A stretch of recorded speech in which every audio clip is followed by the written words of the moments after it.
আমি চট্টগ্রামের বাসিন্দা হয়ে নিজেকে ধন্য মনে করি। আজকে ৩-৪ দিন আমাদের মিরসরাই জোরারগঞ্জের পশ্চিম পাশের গ্রামগুলোর মানুষ পানিবন্দী অবস্থাতে ছিল। এতে খাবারের সংকট এবং আটকা পড়া মানুষকে উদ্ধার করার জন্য সবার এত পরিমাণ আন্তরিকতা আমাকে বরাবরই মুগ্ধ করেছে। কেউ খাবার নিয়ে আসতেছে, কেউ বোট নিয়ে আসতেছে। চট্টগ্রামের বিভিন্ন এলাকা থেকে এত পরিমাণ ত্রাণ নিয়ে আসতেছে, কারো খাবারের সমস্যা হচ্ছে না। তবে একটু বেশি ভিতরে মানুষের সমস্যা হচ্ছে, যাদের কাছে পর্যাপ্ত পরিমাণে খাবার পৌঁছানো সম্ভব হচ্ছে না যোগাযোগ ব্যবস্থা না থাকার কারণে।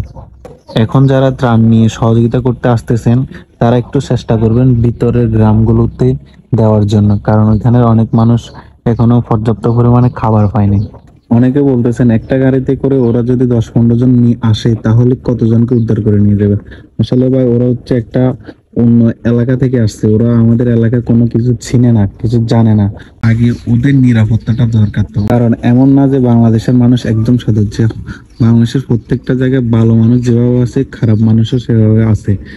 বিশেষ করে ট্রাক ড্রাইভারদেরকে অনেক অনেক ধন্যবাদ। তারা যদি জীবনের রিস্ক নিয়ে বা তাদের গাড়ির রিস্ক নিয়ে যদি গাড়ি না চালাইতো, তাহলে হয়তো অনেক মানুষ আটকা পড়ে থাকতো, অনেকের কাছে খাবারও পৌঁছে দেওয়া সম্ভব হতো না।